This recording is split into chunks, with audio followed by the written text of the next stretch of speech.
국정 운영에 굉장히 바쁘실 텐데 이렇게 자리를 만들어 주셔서 대단히 고맙다고 생각합니다. 지금 말이 너무 많은 것 같아서 이만 줄이겠습니다.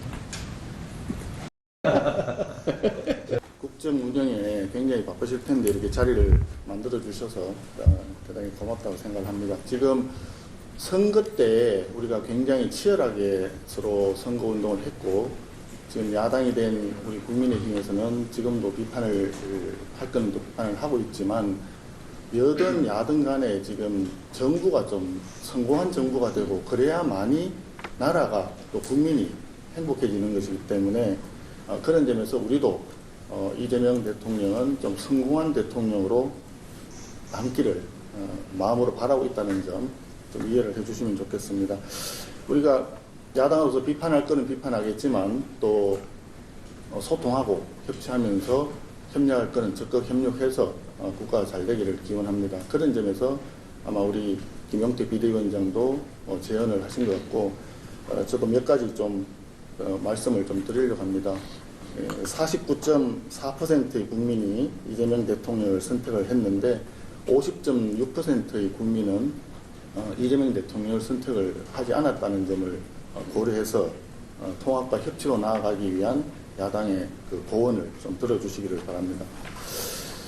먼저 인사 문제입니다. 인사가 만사라고 했는데 대통령께서 총리 후보자를 선택한 사유에는 아마 여러 가지 상황과 그 능력 이런 부분들을 충분히 고려하셨을 거라고 봅니다. 그런데 지금 이제 언론에 나오는 사항만 보더라도 지금 총리 후보자에 대한 의혹이 사실 감당하기 힘들 정도로 많이 나오고 있습니다. 근데 그 내용에 대해서는 이미 소상하게 파악하고 계시길 것이기 때문에 거기에 대해서는 추가로 여기서 말씀은 안 드리겠습니다. 그런데 우리가 생각할 때는 이 김민석 후보자가 청문회를 임하는 그 자세와 태도 부분은 대통령께서 분명히 인지를 하고 계셔야 될 것 같아서 말씀을 드립니다. 아직 총리 후보자는 청문회도 하기 전입니다. 그런데 후보자가 정부 부처의 업무 보고를 받는다는 이야기가 언론에 보도가 되었습니다. 또 정부 부처의 차관을 대동하고 행사를 나가고 이런 일도 지금 나오고 있습니다. 벌써 총리가 다 되었다라고 국민들은 느끼실 것 같습니다.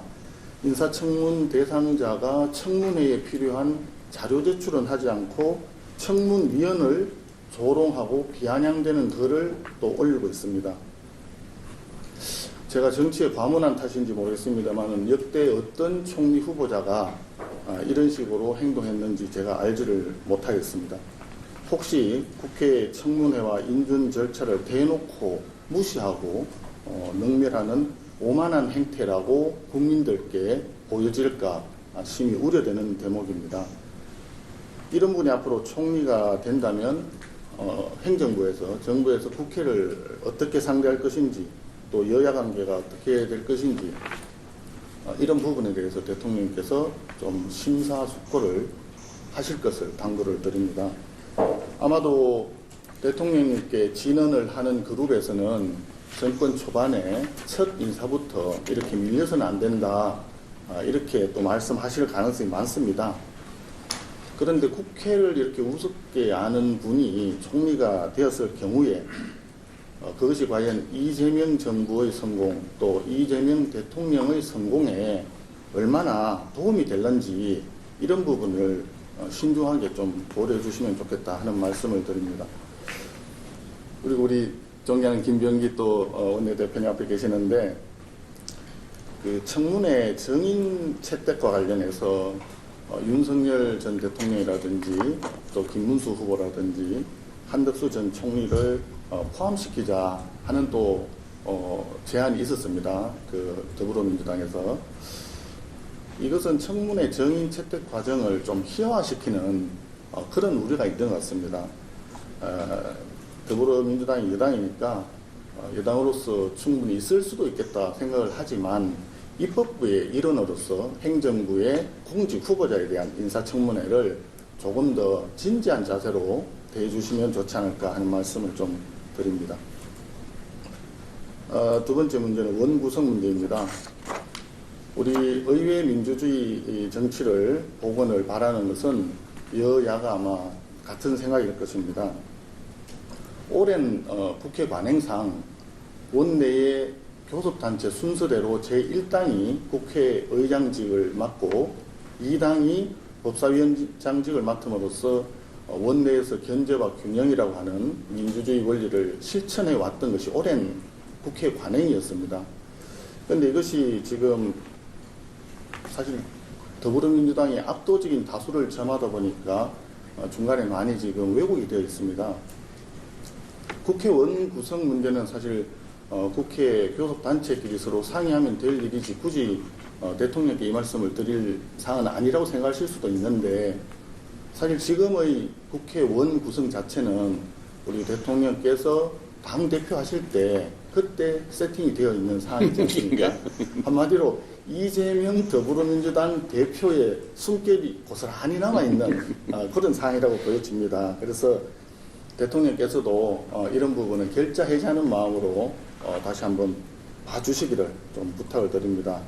야당이 더불어민주당이 야당이었을 때 법사위 그 다음에 운영이 이런 전부 독식을 했는데 그때 명분은 윤석열 정부가 타겟이었습니다. 그런데 지금 윤석열 정부가 없지 않습니까? 이재명 정부가 있을 뿐이고 이재명 대통령의 시대가 되었습니다. 그런 점에서 더불어민주당이 입법부와 행정부를 모두 장악하고 있다는 그런 아주 강력한 현실 앞에서 대통령께서 다시 한번 정치 복원, 국민 통합, 진정한 의미에서 할 수 있도록 좀 지혜를 좀 내주시기를 부탁을 드립니다. 정치 이야기뿐만 아니라 지금 좀 전에 대통령께서도 말씀하셨지만 먹고 사는 경제 문제가 지금 굉장히 심각합니다. 그런데 진짜 경제를 살리려고 하면 기업이 제대로 기업하기 좋은 그런 환경을 만들어줘야 합니다. 그 단순한 돈풀기라든지 미봉책으로는 구조적인 현재의 저성장 문제를 해결하는 것은 어렵다라고 하는 게 경제 전문가들 얘기입니다. 기업이라든지 심지어는 중산층마저도 집 한 채 있으면 상속세를 굉장히 많이 내야 되는 이런 문제가 심각한 상황입니다.